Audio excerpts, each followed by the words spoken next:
समय की बात है। एक धोबी के पास एक गधा था।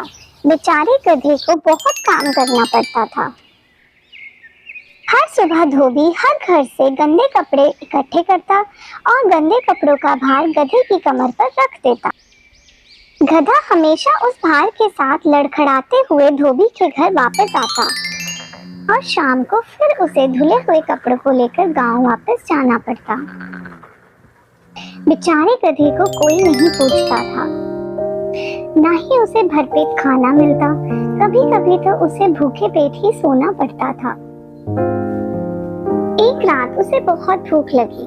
भूख से वह सो नहीं पाया। वह उठा और खाना ढूंढने लगा, लेकिन उसे कुछ नहीं मिला। उसने सोचा, अब मैं क्या करूं? अगर मैं नहीं सोया तो अगले दिन काम नहीं कर पाऊंगा और मालिक मुझे मारेंगे। मुझे खाना ढूंढना चाहिए। वह रात को घास और कुछ बचा हुआ खाना ढूंढने निकल गया। रास्ते में उसे एक लोमड़ी मिली। लोमड़ी ने उससे कहा, इतनी रात को तुम अकेले कहाँ जा रहे हो?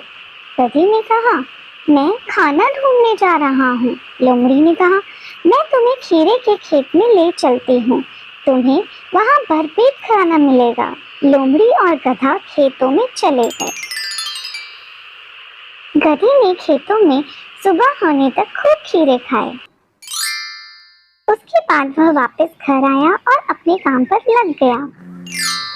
और इस तरह वह हर रोज खीरे खाने जाता और लोमड़ी चारों तरफ नजर रखती।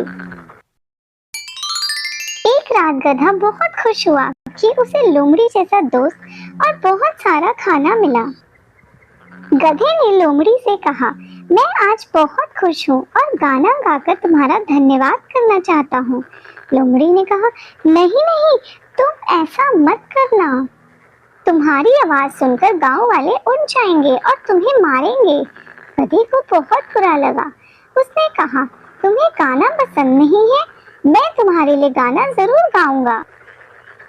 लोमड़ी ने सोचा, हे भगवान, ये मैंने क्या कर दिया? मैंने एक मूर्ख गधे की मदद करके कैसी मूर्खता कर दी। लोमड़ी ने गधे से कहा, अगर तुमने गाने का सोच ही लिया है तो मुझे जाकर छुपने दो। और जैसे ही लोमड़ी छुपने गई, गधे ने जोर जोर से गाना गाना शुरू कर दिया। कुछ ही समय में शोर सुनकर गांव वाले जाग गए और डंडे लेकर वहां आ गए। उन्होंने कहा, आज ही गधा हाथ आया है।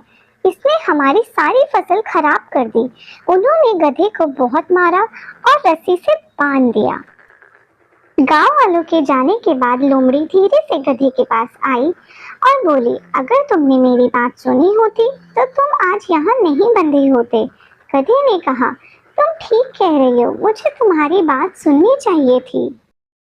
इस कहानी से हमें यह शिक्षा मिलती है कि हमें दूसरों की अच्छी सलाह माननी चाहिए। अगर आपको स्टोरी पसंद आई हो तो लाइक करें, सब्सक्राइब करें और शेयर करें।